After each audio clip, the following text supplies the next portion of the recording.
तन्वी पाटील कोण आहे आणि तिला आम्ही मुक्काम पोस्ट मनोरंजनवर का बोलवावं? मी माझ्या पहिल्या वेब सिरीज मध्ये टॉपलेस सीन दिलाय. Oh, it was a love making scene between two guys and me. पब्लिकची डिमांड आहे की त्यांना हे सीन्स बघायचे. We are at the peak of hypocrisy right नाव.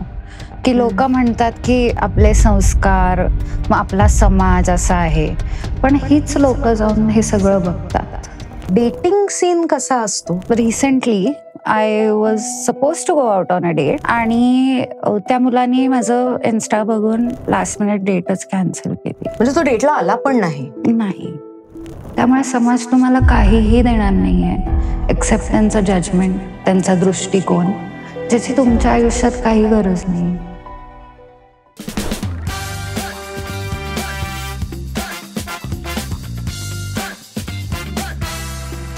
हाय, मी रीमा सदाशिव अमरापूरकर.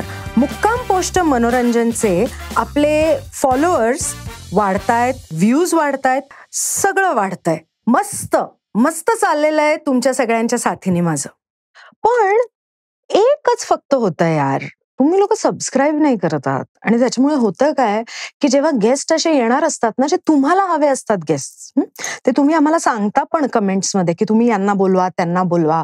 त्या गेस्टकडे जेव्हा आम्ही जातो तेव्हा ते म्हणतात पण तुमच्याकडे सबस्क्रायबर्सच नाही आहेत. So to counter that problem आम्हाला तुमची थोडीशी मदत हवी आहे. ती अशी की तुम्ही प्लीज सबस्क्राईब करा. तुम्ही इंटरव्ह्यूज लाईक करताय, व्हिडिओज लाईक करताय, रील्स लाईक करताय, सगळं लाईक करताय, तसंच सबस्क्राईबही करून टाका. म्हणजे तुमच्या आवडीचे जे गेस्ट आहेत ना, त्यांना आम्हाला बोलवता येईल. ओके, सो आजच्या गेस्टकडे वळूयात. आजची जी आपली गेस्ट आहे ना, ती खास आहे. म्हणजे मी भेटलेल्या अनेक तरुण मुलींपैकी शी इज एक अशी डायनॅमिक पर्सन म्हणतात ना, तशी आहे. त्याला बरीच कारणं आहेत आणि तिचं नाव आहे Tanvi Patil. Let us welcome Tanvi. Hi Tanvi, welcome to the show. Hi and thank you for the lovely introduction. Tanvi, मला सांग, कारण अनेकांना जे बघतायत त्यांनाही हा प्रश्न असणार आहे, म्हणून मी विचारते, तन्वी पाटील कोण आहे आणि तिला आम्ही मुक्काम पोस्ट मनोरंजनवर का बोलवावं? I'm an artist, just like all the artists you've called over here. Me actor आहे, मी मॉडेलिंग पण करते. ऍक्टिंग वाईज थोडंसं बोल्ड काम केलंय म्हणून मे बी असू शकतं, but at the end of the day मी आर्टिस्टच आहे. सो या. Okay, right. सो ज्यांना माहिती नाहीये त्यांना मी सांगते की तन्वी, शी इज बिंग व्हेरी मॉडेस्ट, पण गेल्या 4 वर्षात तिने जवळजवळ 30च्या आसपास वेब सिरीज मध्ये कामं केलेली आहेत. आता काही लोक म्हणतील की हे काय, हे असल्या वेब सिरीज मध्ये काम करणाऱ्या मुलीला कशाला बोलवलं शोवर. पण मला तुम्हाला हे सांगायचंय की काम कोणतंही असो, ते करताना, शूटिंग करताना जी मेहनत लागते ती लागतेच.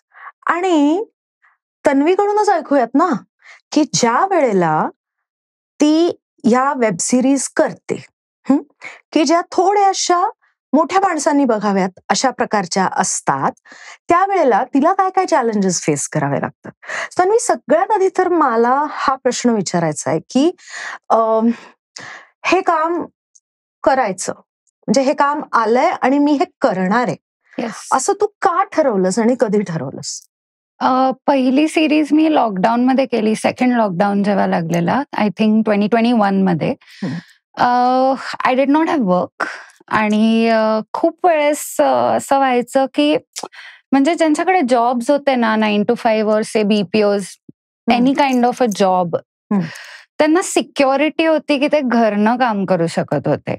आर्टिस्टला ही सिक्युरिटी नाहीये, आपण घरनं नाही काम करू शकत unless you are probably an influencer.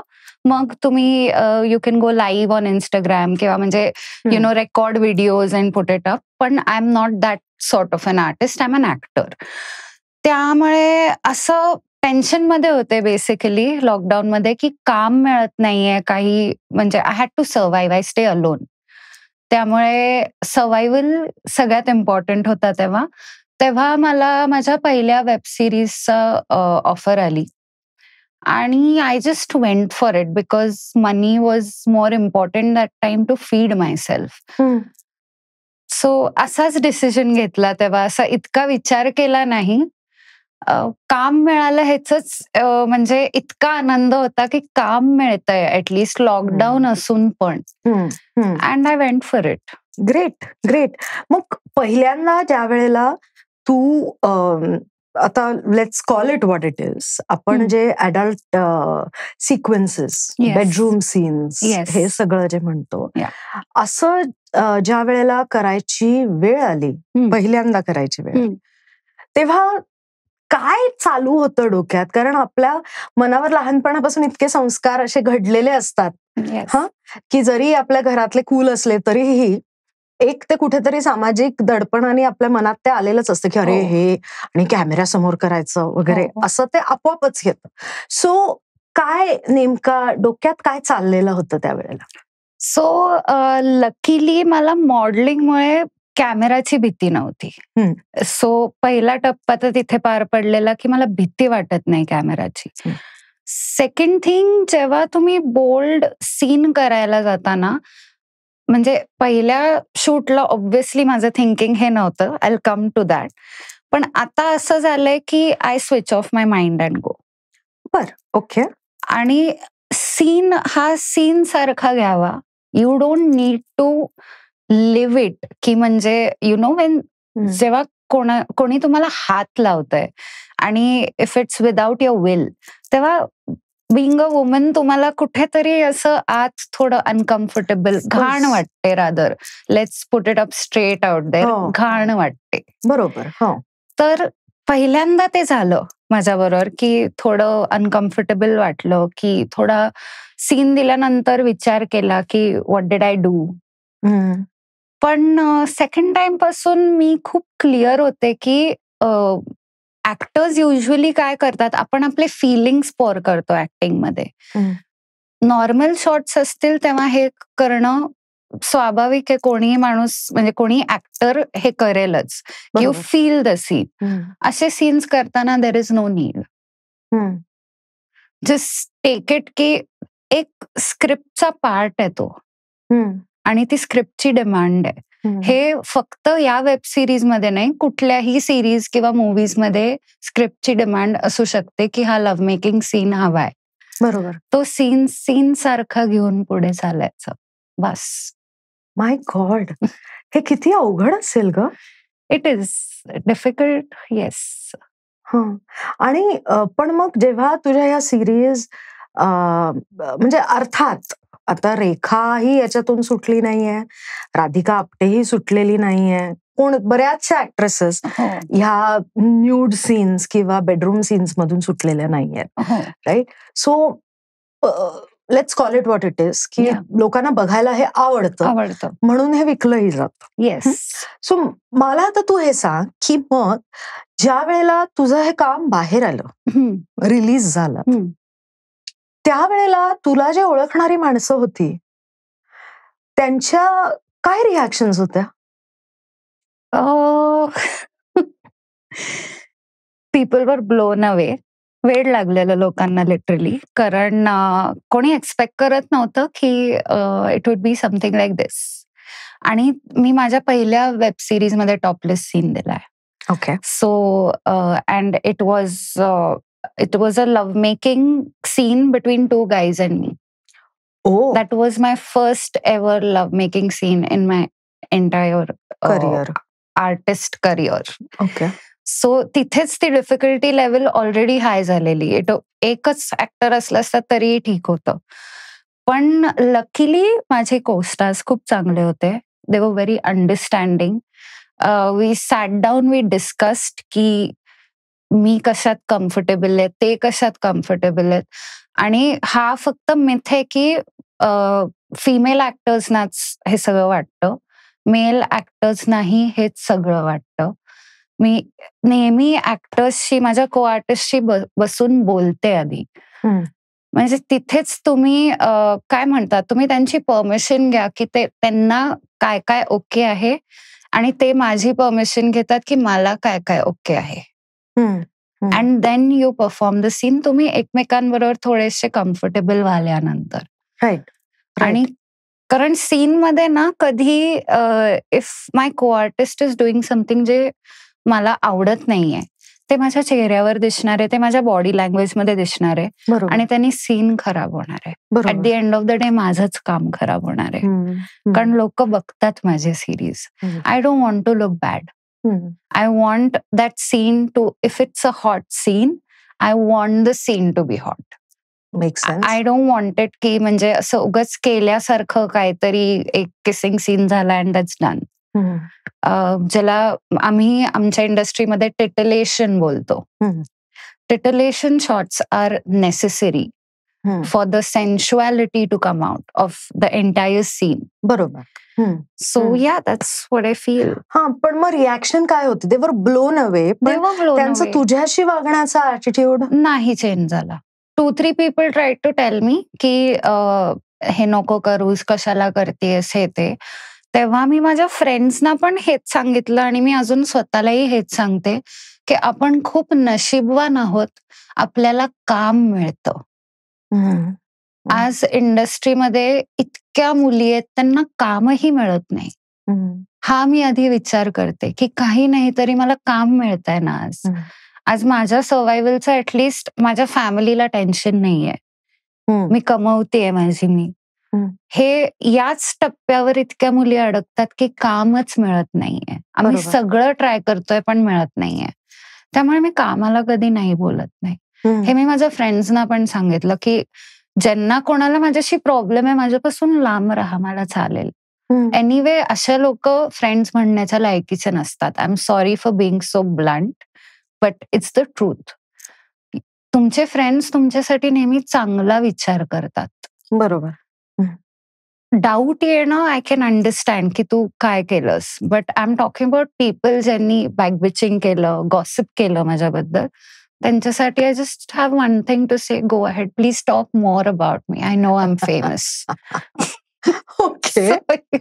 Okay. पण मला ना एक असं नेहमी वाटतं की तू म्हणालीस हे खूप काय म्हणतात त्याला, खूप खरं म्हणालीस की काम तर आहे माझ्याकडे.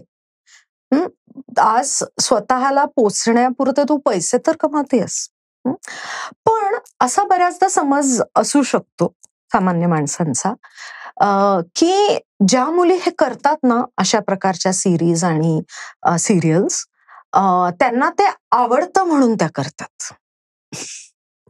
तर याच्याबद्दल तुला काय वाटतं? ज्यांना आवडत असेल त्यांना आवडत असेल. आय हॅव नथिंग टू से. कारण ज्यांना जे जमतं ते त्यांनी करावं. मला किंवा माझ्यासारख्या ज्या ऍक्ट्रेसेस असतील, आम्हाला हे सीन्स त्याला अजिबात काही मजा येत नाही. लाईक आय टोल्ड यू, ती स्क्रिप्टची डिमांड आहे म्हणून आम्ही हे सीन्स देतो. नाहीतर जर असले सीन्स नसले तर we are more than happy की तुम्ही फक्त ऍक्टिंग ओरिएंटेड सिरीज बनवा.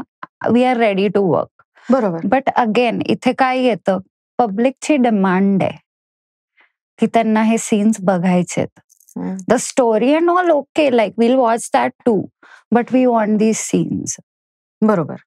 हे म्हणून हे बनवतात आणि ह्याच्यात काहीही मजा येत नाही आम्हाला करायला. म्हणजे शॉर्ट्स काही काही वेळेस फक्त कॅमेरा टॅक्टिक्सने घेतले जातात. देर आर टाइम्स जेव्हा को ऍक्टर आमच्या समोर पण नसतो आणि आम्ही शॉर्ट देतोय. These are all camera tactics. त्यामुळे हे करायला कोणालाही मजा येत नाही. हे पहिले तर हे I want to break this out to you, this fact. No one likes to do these scenes, not male actors, not even female actors. Right. It is the most annoying thing you want to shoot in any sort of series or movie. And the most difficult also, let me add. बरोबर, कारण इतक्या technical गोष्टी involved असतात. Right. मला हे एक अजून एक प्रश्न जो पडतो या बाबतीत, की तू म्हणतेस की लोक ते बघतात म्हणून ते सिरियल मध्ये असतं आणि म्हणून आम्ही ते करतो. तुला काय वाटतं की भारतीय ऑडियन्स याला हे बघायला का आवडतं? इट इज बोल्ड कॉन्टेंट कोणाला नाही आवडत बघायला. पण का? म्हणजे आपला तर समाज असा पूर्ण म्हणजे सभ्य समाज आहे ना आपला. हे आपण म्हणायला म्हणतो की आपला समाज एकदम सभ्य आहे वगैरे. लोक we are at the peak of hypocrisy right now. की लोक म्हणतात की म्हणजे आपले संस्कार, मग आपला समाज असा आहे. पण हीच लोक जाऊन हे सगळं बघतात. त्यामुळे you can either talk from one side. तुम्ही दोन्ही साइडनी नाही बोलू शकत की समाज पण आपला एवढा म्हणजे इतकं एव्हरीवन फॉलोज एव्हरीथिंग, म्हणजे वेन इट कम्स टू संस्कार वगैरे, सभ्यता, हे असं नाहीये. सगळं बघतात. आज तुम्ही कोणालाही विचारा, even little kids have watched movies like murder. बरोबर. And that is also bold content at the end of the day. बरोबर. 6 वरच्या सिरीज मध्ये केवढा बोल्ड कॉन्टेंट असतो. व्हॉट वॉज मिर्झापूर मध्ये तर प्रॉपर इन्सेस्ट दाखवलं आहे. That you are okay with, but this you are not. Why do you think that is? I told you this is hypocrisy. And hypocrisy is peaking day by day. की तुम्ही you can watch sacred games, you can watch Mirzapur, पण तुम्ही जेव्हा एखाद्या दुसऱ्या OTTची series बघता ज्याच्यात bold content आहे, जे बोल्ड म्हणजे इट इज आयदर टॉपलेस और इट म्हणजे टॉपलेस पण कसं आहे, you can not expose everything. कारण इंडियामध्ये हे अलाउडच नाहीये. हो बरोबर. सो टॉपलेस पण it's not completely topless. So तेवढं बोल्ड, तर त्याच्याहून बोल्ड नेटफ्लिक्स मध्ये मी सेक्रेट गेम्स मध्ये पाहिलंय किंवा मिर्झापूर मध्ये पाहिलंय. बरोबर. ते तुम्ही बघता, ते तुम्हाला चालतं, पण का ते नेटफ्लिक्सवर येत आहे, ते अमेझॉनवर येत आहे. माझी कुठली सिरीज तुम्ही नेटफ्लिक्सवर टाकली तर लोक परत वावाच करतील. कारण OTT मॅटर्स टू पीपल आपल्या इकडे. But these people also go and watch my series. I know this also 100%. Okay. Okay. So मला सांग की आपण आता मगाशी जेव्हा डिस्कस करत होतो तेव्हा तू म्हणालीस की बुडवा नावाचं एक प्रकार आहे मॉडेलिंगचा. येस. तो खूप इंटरेस्टिंग वाटला मला.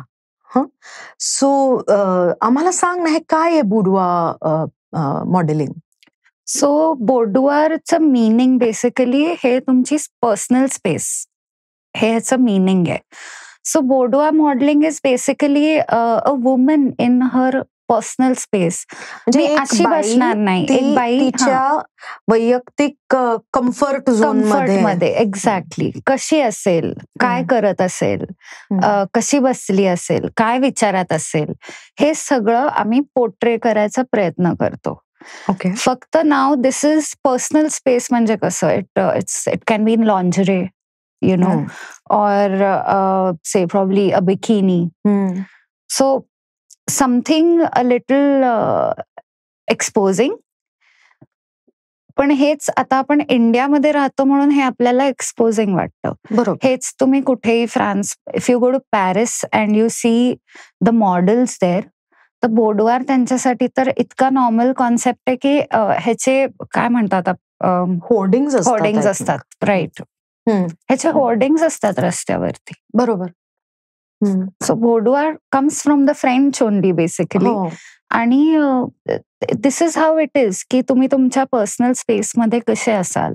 We try to portray that and different feelings through the photos about the woman in her personal space.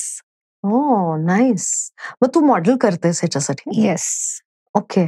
So काय म्हणजे what has been your best experience so far? Workshop करायला खूप आवडतं मला. I have worked as a model in workshops for photographers, जिथे हे शिकवलं जातं. So there are like probably 10-15 people together clicking you at the same time. It's like a star feeling. Literally. I can imagine. या नाही पण ह्याच्यामध्ये हाही मुद्दा आहे ना ग, की हे स्टार फिलिंग आहे वगैरे, पण तुला तुझ्या शरीरामध्ये म्हणजे बरोबर किंवा आपण हे इंग्लिशमध्ये म्हणतो to be comfortable with your body, की सेल्फ ऍक्सेप्टन्स, माझं शरीर जसं आहे तसं आहे. सो असं असल्याशिवाय तुम्ही ते कॅमेरा समोरही नाही आणू शकत. सो मला हा प्रश्न नेहमी पडतो की मग ज्या वेळेला आपण बोल्ड कॉन्टेंट करणार आहोत हे आपल्याला माहिती असतं, त्यावेळेला आपल्याला, कारण प्रत्येकालाच काही ना काही स्वतःच्या शरीराबद्दलच्या तक्रारी या असतातच, की माझं हेच म्हणजे माझं नाकच नकटंय, आप्रय, किंवा माझे कानच असे आहेत वगैरे. तर असं होतं का ग की अशा अनेक मुली याच्यामुळे खूप असे प्लास्टिक सर्जरीज करून घेतात आणि हे करतात? मग तुला नाही असं कधी करावंसं वाटलं? कधीच नाही, कधीच नाही. ओके. मला असं वाटतं, पहिले तर तुम्ही ना स्वतःच्या बॉडीवर प्रेम करायला लागा. ज्या वेळेस तुम्ही ते करायला लागाल ना, तुम्ही इतकं यू विल स्टार्ट ग्लोईंग. म्हणजे आतनं पण जेव्हा तुम्ही ग्लो होता ना, तेव्हा तुम्ही तुमच्या चेहऱ्यावर ग्लो होता. बरोबर. विचार तुमचे चांगले ठेवा नेहमी, कारण ते चेहऱ्यावर दिसतं. Right. Think good, think positive, love your body. I am not saying don't exercise. म्हणजे एखादा माणूस ओव्हरवेट असेल and I am telling him love your body, that is no. Be healthy. Thank you. तुमचं version sorry I didn't mean you. I'm sorry, but I'm just saying health wise. सगळ्यांना zero figure करायची गरज नाहीये. सगळ्यांवर ते चांगलं दिसतही नाही. बरोबर. तुमची बॉडी कशी आहे हे अंडरस्टँड करायला लागा. अकॉर्डिंग टू युअर बॉडी तुमची हेल्थ कशी असायला पाहिजे, आणि पहिले तर स्वतःवर प्रेम करायला लागा. किती छान, किती आवश्यक आहे ना. हो. सो तू जेव्हा स्वतःवर प्रेम करा असं सांगतेस, तेव्हा अर्थातच तुझ्या शरीरावर प्रेम आहे असं मी समजते. सो ते प्रेम तसंच राहावं याच्यासाठी तू काय वेगळे एफर्ट्स घेतेस? एक्सरसाइज करते, क्लीन डाएट ठेवते. अपार्ट फ्रॉम दॅट काही नाही. Good thoughts, like I told you, try not to have bad thoughts. असं मी म्हणत नाही की येणारच नाहीत, बिकॉज आपण we are human, we are not God. पण ट्राय युअर बेस्ट की you know, try to be, जास्त तुम्ही पॉझिटिव्ह राहून विचार करत जा, रादर दॅन नेगेटिव्हिटी. बरोबर. किंवा नेगेटिव्हिटी असेल पण ना लाईफमध्ये, त्या पण एखाद्या काय म्हणतात, इवन इन दॅट केस, त्या सिच्युएशन मध्ये विचार करा की या सिच्युएशन मध्ये पण काय पॉझिटिव्ह असू शकतं. राईट. आणि हे मी सांगू शकते कारण हे माझ्या आयुष्यात झालंय स्वतः. बरोबर. की आय हॅव हॅड सिच्युएशन्स की खूप म्हणजे वाईट गोष्टी, की when I lost my Maugham, तेव्हा असं वाटायचं की यार काय झालंय माझ्या आयुष्यात, आता संपलं, आता जगू कशी मी, कोण सांगणार मला कसं वागायचं, काय करायचं, how to go about life. हेच when you look down on other people ना, look down as in not that way, when you look at somebody else जे मे बी ऑर्फनेज मध्ये राहतात, त्यांना तर कधीच नव्हते नाही बाबा, त्यात पॉझिटिव्ह काय होतं, मला 17 वर्ष तरी माझी आई मिळाली. बरोबर. सो मी हे बिलीव्ह करते, कितीही वाईट सिच्युएशन असून दे, always remember somebody has it worse. म्हणजे कोणाची तरी परिस्थिती ही आपल्यापेक्षा खराब आहे, ऑलरेडी आहे, हे लक्षात. येस. राईट. पण मग ज्या वेळेला तुम्ही ट्रोल होता, म्हणजे मी तुझा सोशल मीडिया वाचलाय, हो, म्हणून मी हे विचारते. ज्या वेळेला तू ट्रोल होतेस, लोक तुला ट्रोल करतात आणि ते वेगवेगळ्या लेवलवर तुला जज करत असतात त्यावेळेला. त्यावेळेला तू स्वतःला पॉझिटिव्ह कसं ठेवतेस? आधी मला या गोष्टींचा खूप त्रास व्हायचा, ट्रोलिंगचा. म्हणजे I use to take it very personally, की म्हणजे हे असं कसं बोलू शकतात, किंवा फॅट शेमिंग करतात खूप वेळा. Even that I use to feel की यार, मग मी खरंच असा मध्ये विचार करायला लागली की मी जाड दिसतेय का, किंवा हे चांगलं नाही दिसत आहे का, are my thighs looking too much, I use to think about these things. नंतर ना मी एक इंटरव्ह्यू बघितला actually. This is how I got this, काय म्हणतात, I got this perception about trolls. मी रिचा चड्डाचा एक इंटरव्ह्यू बघितलेला जिथे ती हे बोलली की कोई बंटी अपने घर पे बैठ के कुछ कर रहा है आणि त्यांनी तुझ्या फोटोवर कमेंट काहीतरी केलं, त्याला कामं नाही आहेत. तू आज कुठे बसली असते बघ, तुला त्याचा फरकच नाही पडला पाहिजे. Correct. And this literally changed my thinking. मी त्या दिवसापासून I have never felt bad. Troll करायचंय ना करा, कामं तुमच्याकडे नाही आहेत करायला. मी माझं काम करते आणि तेच पोस्ट करते ज्यावर तुम्ही कमेंट करताय. बरोबर. So fine, troll all you want. I have no problem. Right. Like I told you, keep talking about me. It's good. Any publicity is good publicity, right? So yeah. Okay.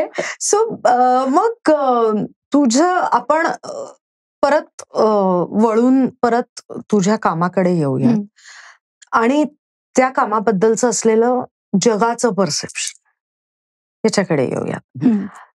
तर जेव्हा तुझं काम release व्हायला लागलं एकानंतर एक, त्यावेळेला लोकांचा तुझ्याकडे बघण्याचा जो दृष्टिकोन होता तो कसा बदलला असं तुला वाटतं? लोकांना वाटतं मी जे कॅरेक्टर्स करते तशीच मी माझ्या लाईफमध्ये आहे. हे सगळ्यात मोठा चेंज होता हा. आणि मी जे कॅरेक्टर्स करते त्याच्या कम्प्लिटली ऑपोजिट मी माझ्या रिअल लाईफमध्ये आहे. Let me tell you that. Okay. I don't expose a lot.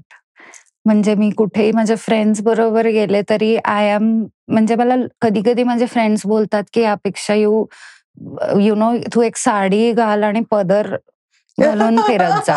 That would be better rather than wearing so many clothes always. So हे असं आहे एकंदरीत. मी अजिबात माझ्या पर्सनल लाईफमध्ये एवढी बोल्ड नाहीये. माझे कॅरेक्टर्स ते कॅरेक्टरच्या हिशोबाने मी केलेत. It is not a part of me. एखाद दुसऱ्या गोष्टी असू शकतात एखाद्या कॅरेक्टरचं, की वागणं, की ही अशी बोलतीये, ते मे बी माझं असू शकतं इन माय पर्सनल लाईफ. पण अदरवाईज काहीही सिमिलॅरिटी नाहीये माझ्या कॅरेक्टर्स आणि माझ्यामध्ये. राईट. पण हे लोकांना कळतं का? नाही. मग तू त्यांना कसं सांगतेस की? मी नाही जात सांगायला. तुम्ही किती लोकांचं थिंकिंग चेंज कराल? किती लोकांना मी जाऊन सांगू हे? बरोबर. आणि मग डेटिंग सीन कसा असतो, कसा आहे रादर तुझा, असं मी विचारते. मी गेले 3 ते 4 वर्ष सिंगल आहे. Oh really? येस. म्हणजे तू हे काम करतेस तेव्हापासून तू सिंगल आहेस? हो. असं काय असं तुला वाटतं? I don't know. एक तर time is the main thing.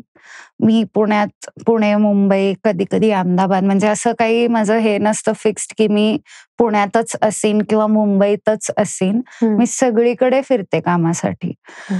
So time मिळत नाही. दुसरी गोष्ट, bold work. I don't know की कुठला मुलगा एवढा एक्सेप्टिंग असेल का, की इवन की मी हे कधी सोडायचा जरी विचार केला पण वुड ही बी एक्सेप्टिंग की हिच्या पास्टमध्ये हिने हे काम केलंय. हे मला आजपर्यंत it's a question mark for me. बरोबर. So that's why probably I have been single for so long. I don't know. पण असं कधी झालंय एखाद्या मुलाबरोबर तू डेट वर गेलीयस आणि त्याला जेव्हा कळलं की तू काय काम करतेस तेव्हा ही हॅज बॅक्ड आउट? कळलं म्हणजे actually I tell you, this was recently. I was suppose to go out on a date आणि त्या मुलाने माझं इन्स्टा बघून लास्ट मिनिट डेटच कॅन्सल केली. ओ. सो म्हणजे तो डेटला आला पण नाही? नाही. अच्छा. ओके. बर. So I was like okay ठीक आहे, नो प्रॉब्लेम. ओके. मग म्हणजे आता बघा इंटरेस्टिंगली की पुरुषांचेच किती प्रकार आपल्या समोर आले आता बोलता बोलताच. असे पुरुष की जे तुझं इन्स्टा बघून नकोच बाबा ते अशा ह्याला गेले. मग तुझे को ऍक्टर्स ज्यांनी तुला समजावून घेतलं, ज्यांनी तुझा रिस्पेक्ट ठेवून ते तुझ्या बरोबर काम करतात. मग मे बी कास्टिंग एजन्सीज असतील की ज्यांना माहितीये तुझी वर्थ काय आहे. तू इतर फ्रेंड्स असतील की ज्यांनी तुला सपोर्ट केलं असेल. सो मला हा प्रश्न आता पडलेला आहे की तुझ्या संपर्कात आलेले आणि तुझ्या अनुभवात आलेले असे 2 पुरुष मला सांग. एक जे सर्वार्थांनी ज्यांनी तुला समजावून घेऊन तुला सपोर्ट केला, आणि दुसरं की ज्यांना तू कळलीच नाहीस. Okay. The first one is a very dear friend of mine. नावं घ्यायची का नको? It's up to you. Rohan नाव आहे त्याचं. माझा लहानपणीचा मित्र आहे. ज्यांनी मला खऱ्या अर्थाने त्यांनी समजून घेतलंय की म्हणजे हे फक्त माझं काम आहे. आणि सिन्स ही नोज मी from my childhood, he knows की मी कशी आहे. सो त्याला ते कधीच त्याला डाऊट नव्हता या गोष्टीमध्ये की हे कॅरेक्टर करते म्हणजे ही अशीच असेल. He knew me already. बरोबर. So that is one person. फक्त रोहन नाही, another friend of mine, Gautam नाव आहे त्याचं. He is also supported me a lot throughout. म्हणजे मी कधी कधी रडायचे तर गौतम मला म्हणायचं की तुला काय फरक पडतो ग? कोण कमवतंय आज? तू कमवते ना. तुला का फरक पडतो लोक काय बोलतायत? ते लोक तुला खायला घालायला येतात रोज? नाही. तुझं तू कमवते, कोणाला फसवत नाही, काही नाही, मेहनत करते आणि कमवते. And then you shouldn't feel guilty और बॅड की तू काय काम केलंयस. सो हे मला माझ्या फ्रेंड्सनी पण खूप समजवलंय की तू अजिबात या गोष्टी पर्सनली वगैरे नको घेत जाऊ. लोक बडबड करायला 100 लोक असतात आणि ते करतच राहणार. किती लोकांचं तोंड बंद करणार आहे तुम्ही? बरोबर. सो फर्स्ट ह्याच्यातले I told you 2 names. Second ह्याच्यातले वाव, नाव नाही घेऊ शकत. There was somebody in my life. त्यांनी actually like he till today I can say I even dated him, but I can say की त्यांनी मला कधीच ओळखलं नाही. ओके. म्हणजे he couldn't tell the difference between me at work and me apart from work. Right. So, yeah. Okay. आणि मग let us talk about why this content is made. This content is made mainly कारण त्याची demand आहे. Everyone watches it. आज या OTTचा turnover तुम्ही बघितला तर इट्स रीचिंग हाईट्स. म्हणजे आणि म्हणूनच हे OTTs कधी बंद, म्हणजे खूप असे न्यूज वगैरे येतात ना की हे OTTs बंद करणारे काय वॉट एव्हर न्यूज मध्ये दाखवतात. आता ते कितपत खरं असतं ते मी सांगू शकत नाही because you know how journalism is become now. पण या त्याची डिमांड आहे. Everybody watches it. आणि there are people who email OTTs की आम्हाला ही ऍक्ट्रेस हवी आहे पुढच्या वेळेस. Cast this person, cast that guy, cast this female.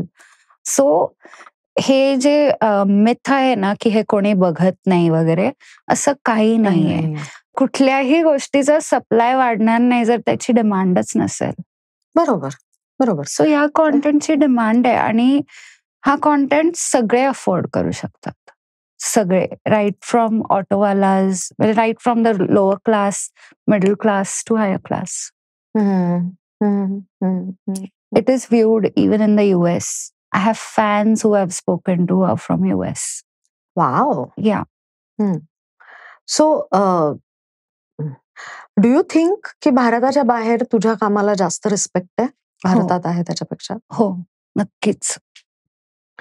आणि असं का असावं? Broad thinking maybe. त्यांचं कल्चर थोडं फॉरवर्ड आहे आपल्यापेक्षा आणि they are not so judgemental with things. जेवढी जजमेंटल आपली सोसायटी आहे ना की हिनी असं केलं तर म्हणजे ही अशीच असेल. हा जजमेंट बाहेरची लोक पास करत नाहीत. राईट. अपने काम से काम रखो. ते असेच जगतात. बरोबर. So that is the main thing की आपल्या इकडे खूप जजमेंटल आहेत लोक about anything that you do. म्हणजे आय एम नॉट सेइंग या फील्डमध्ये फक्त, कुठल्याही फील्डमध्ये बघा. त्यात युअर अ वुमन मग तर ते इट गोज अजूनच. हायर की मग तर म्हणजे अरे. ओके. बर, आता ना एका वेगळ्याच विषयाकडे येऊयात. शुअर. तुझा देवावर विश्वास आहे? हो. पूजा करतेस? हो. रोज करतेस? रोज नाही, म्हणजे देवळात जाते. आता देवघर आता आणायचंय घरी. इन द प्रोसेस आहे. देवळात जाते मी. मोस्टली रोज जाते. बर, काय मागतेस देवाकडे? काय जस्ट हॅपीनेस सगळ्यांसाठी, माझ्या फॅमिलीसाठी, माझ्यासाठी. ओके. देवाला विचारते, तू बरा आहेस का? तुझं काय चाललंय? ओके. मला हे सांग की आता समजा तू उद्या प्रेमात पडलीस आणि तो मुलगा जर तुला म्हणाला की तू हे काम सोड, आपण लग्न करूयात आणि आपण कुटुंब आपलं असावं असं, तर तू काय करशील? सोडेन का? सोडून देशील? हो. मला ओके. करायचंय लग्न. मला मुलं हवी आहेत. मला फॅमिली हवी आहे. ओके. या. So I don't have a problem. कधी मला माझ्या नवऱ्यानी, होणाऱ्या नवऱ्यानी हे सांगितलं तर की हे काम सोडून दे, ठीक आहे. I be happy being a housewife. मी मुलांना सांभाळेन. 2-3 डॉग्स ठेवीन, त्यांना पण सांभाळेन. डबे बनवेन सगळ्यांचे. मला काहीही प्रॉब्लेम नाही हे सगळं करायला. आपल्या आयांनी केलंय, माझ्या आजीनी केलंय. राईट. मला त्यात काही वेगळं वाटत नाही. बरोबर. हॅपीली करीन. ओके. आणि पण मग तुझं जे इंडिपेंडन्स आहे, म्हणजे इतके वर्ष झाले तू स्वतः कमावून स्वतःला पोसतेस, राईट? स्वतःचं स्वतः you are living your life on your own terms. पण मग ती डिपेंडन्सी तुला मान्य आहे? हो. का नसेल? मी आता इंडिपेंडेंट आहे. माझ्याकडे फ्रीडम आहे. Everything fine. फ्रीडम बरोबर एक लोनलीनेस पण आहे. You know, because I am not dating anyone. माझं लग्न झालं नाहीये अजून. सो मला वाटतं कंपॅनियनशिप खूप इम्पॉर्टंट असते लाईफमध्ये. मे बी ॲट 40-50 जर मी काम बंद केलं माझं आणि म्हणजे आता लग्न नाही केलं, 50व्या वर्षी मी ठरवलं की आता बस, आता मी ऍक्टिंग नाही करणार. मग पुढे काय? You need someone to grow old with. Okay. आणि माझ्यासाठी कंपॅनियनशिप खूप इम्पॉर्टंट आहे. फॅमिली खूप इम्पॉर्टंट आहे. सो मला हवंय ते सगळं.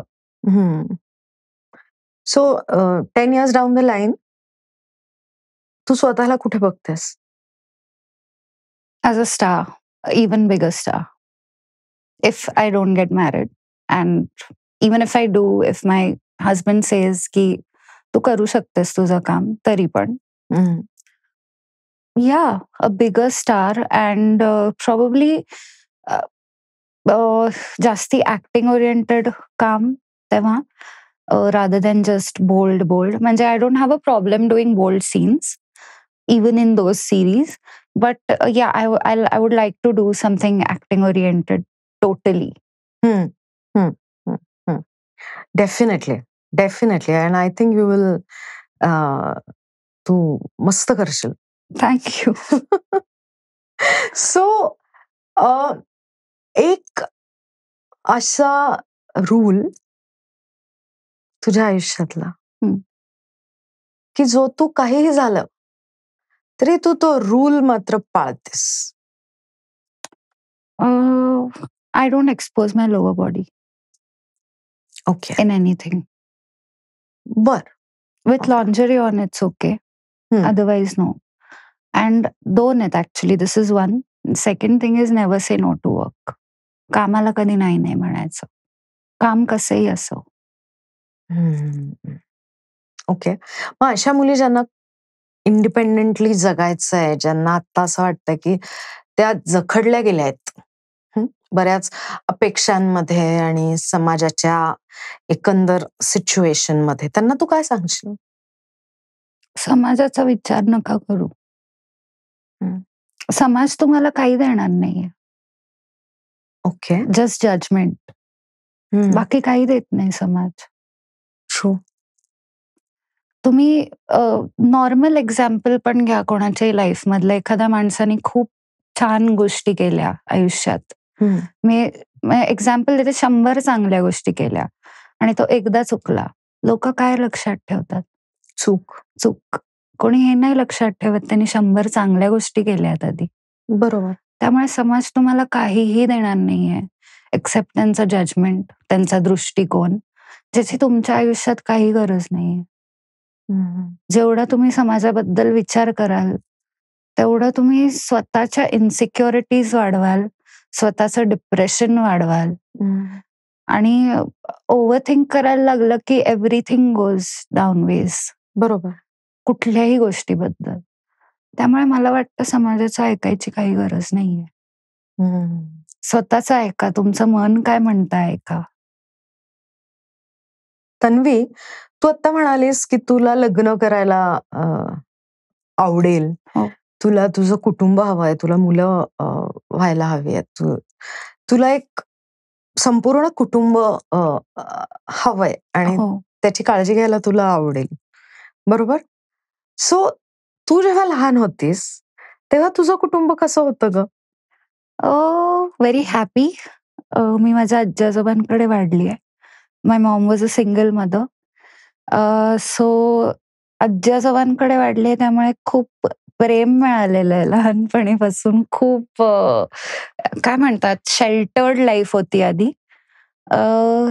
त्यामुळे मी कसब्यात राहायचो आधी आम्ही. सो माझं till I think senior KG कसब्यामध्ये गेलंय बालपण. त्यानंतर मग आम्ही कोथरूडमध्ये राहायला आलो. मग पौड रोडवर गेलाय आणि खूप छान, म्हणजे फ्रेंड्स अजूनही माझे सगळे फ्रेंड्स आहेत माझ्या लाईफमध्ये.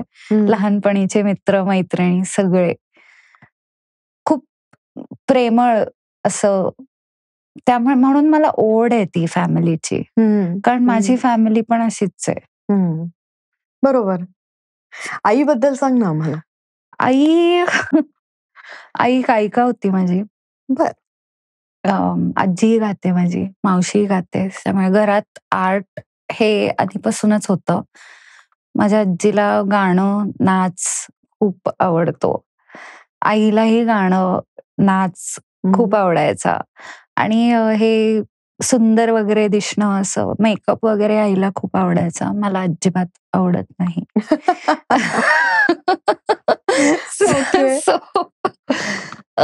हे थोडं थोडं तिच्याकडनं शिकली आहे. म्हणजे all the grace that I have ते मला माझ्या आईकडनं मिळालंय. माझी आई माझ्याहूनही खूप सुंदर होती, अशक्य सुंदर होती. आणि काय गोड होती, खूप खूप गोड होती. म्हणजे कसं सांगू, टुवर्ड्स एनीवन अँड एव्हरीवन खूप गोड होती. असं कधी भेदभाव नाही करायची लोकांमध्ये. हे मी माझ्या आईकडनं शिकले. त्यामुळे मी सेटवर असताना पण मी अशी असते. मी स्पॉट बॉयशी पण बसून गप्पा मारल्या आहेत. मला काहीही फरक पडत नाही. बरोबर. माणूस आहे शेवटी तो पण. खरंय. सो अशी होती आई माझी. खूप प्रेमळ होती, खूप स्ट्रिक्ट पण होती. फटकेही खूप खाल्ले तुम्ही लहानपणी. बट येस, प्रेमळ जास्ती. फटके मारून तिलाच स्वतःला वाईट वाटायचं की आता, म्हणजे she used to start crying की तुला लागलं का. And I used to tell her, मारूच नको ना in the first place. Why. So असा एखादा किस्सा आहे का की तुला का फटके पडले? मॅथ्सचा अभ्यास. मला अजिबात मॅथ्स येत नाही. मी ढ आहे मॅथ्स मध्ये. आणि माझी आई मॅथ्स टॉपर होती. Oh my God. सो अपेक्षाभंग झाला आईचा. हो, म्हणजे ती बिचारी खरंच, म्हणजे मलाच तिच्यासाठी वाईट वाटतं की तिला काय वाटलं असेल की वाव, म्हणजे मी तर असलं मॅथ्स आता मी माझ्या मुलीला कसं शिकवणार आहे आणि कशी मोठी करणार आहे, आणि मला मॅथ्स अजिबात आवडतही नाही आणि येतही नाही.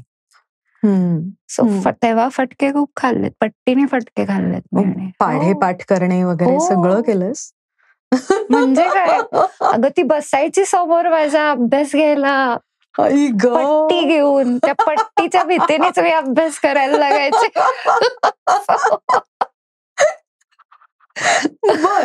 बर. आणि मग फटके आईनी तर दिले, मग नंतर तू आजी आजोबांबरोबर राहिलीस आई गेल्यानंतर, त्यांनी पण फटके दिले? कधीच नाही. कधीच नाही? कधीच नाही. ओके. मग यायला लागलं का गणित थोडं थोडं? नाही, तरी नाही. पण आजी आजोबांना फरक नाही पडायचा. ओके. आणि आजी आजोबांकडे राहत होते तेव्हा मी ऑलरेडी जॉब करायला लागलेले. अच्छा. So because I was working, मी जास्त घरी नसायचे. म्हणजे 12-13 तास माझे ट्रॅव्हल आणि वर्क ह्याच्यामध्येच जायचे. काय जॉब करत होतीस तू? मी BPOs मध्ये काम केलंय वेगवेगळ्या. I work with WNS, Tech Mahindra, Convergys, many more companies I can literally name. So म्हणजे तेव्हा वेळच नाही मिळायचा ग एवढं. बरोबर. आता मी म्हणजे जेव्हा मॉडेलिंग स्टार्ट केलं तेव्हा I spent more time with आजी आजोबा. बरोबर. पण मग मॉडेलिंग आपण करूयात, हे तुला कधी सुचलं? कारण तू एवढं BPO मध्ये जॉब करत होतीस, सगळं करत होतीस, त्या सगळ्या धकाधकीमध्ये मॉडेलिंग कसं काय? मॉडेलिंग स्कूलमध्येच ठरवलेलं. 2003 तिसरीत होते मी. बर. तेव्हाच ठरवलेलं मॉडेलिंग करायचं. तिसरीत असताना? हो. तेव्हा कळत होतं मॉडेलिंग काय असतं? आवडायचं. कॅमेरा समोर FTV, MTV वर वगैरे काही शोज यायचे, ते बघायचे. ते आवडायचं खूप. फॅशन खूप आवडायची. राईट. सो मला तेच करायचं होतं, हे मी ठरवलेलं. ओके. बर. जी काय अक्कल होती तेव्हा ते घेऊन. ओके. पण मग तुझ्या आईने कधी विरोध नाही केला ह्याला? कधी नाही, कधीच नाही. ओके. आणि मग तू सिम्बायोसिसला होतीस ना पुण्यात? हो. मग सिम्बायोसिस मध्ये काही मॉडेलिंग, फॅशन शोज असं काही केलंस? काहीच नाही, काही नाही केलंस. मग हे सुरू कधी झालं? हे झालं मग when I started working, me BPOs मध्ये काम केलं. मला पैसे कमवायचे होते, बेसिकली पोर्टफोलिओ बनवायला. सो मग आणि मग मुंबईला जायचं होतं. सो मग पैसे पाहिजेत ना सेव्हिंग मध्ये काहीतरी, म्हणून मी काम करायला लागले BPO मध्ये. पैसे सेव्ह केले, पोर्टफोलिओ बनवला. आजी आजोबांनी पण खूप मदत केली या सगळ्यात. पोर्टफोलिओ बनवला आणि मुंबईला गेले. 3 वर्ष मुंबईत राहिले. मुंबईत ट्राय केलं, मग परत पुण्याला आले. मग पुण्यातनं करत राहिले. आता ते चालूच आहे म्हणजे. आणि राईट. 2 वर्षापूर्वी मी घर घेतलं पुण्यात. Wow. So now it is a little better पहिल्यापेक्षा. रेंटवर राहायला लागत नाहीये. ओके. सो ही जी सगळी मेहनत आहे, ही सहसा दिसून येत नाही. लोकांना हे फार सोपं वाटतं, राईट? की कॅमेरा समोर यायचं, ऍक्टिंग करायची आणि जायचं. इतकं सोपं त्यांना वाटतं. पण ते तितकं सोपं नसतं. त्याच्या मागे खूप मेहनत असते, खूप लोकांची पण मेहनत असते आणि त्या कलाकारांची पण खूप जास्त मेहनत असते. बरोबर आहे. आणि दुसरी एक गोष्ट तन्वी, जे तू म्हणालीस की याला डिमांड आहे म्हणून हे तयार होतंय. येस. नाही तर हे तयारच होणार नाही ना. जर याला डिमांडच नसेल तर हे का तयार होईल?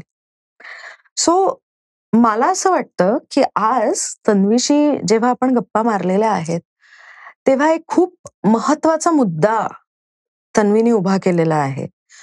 तो म्हणजे ना, मुद्दा म्हणण्यापेक्षा तिने आपल्याला आपला आरसा दाखवलाय की आपण सगळेजण हे कंटेंट बघतो, कन्झ्युम करतो.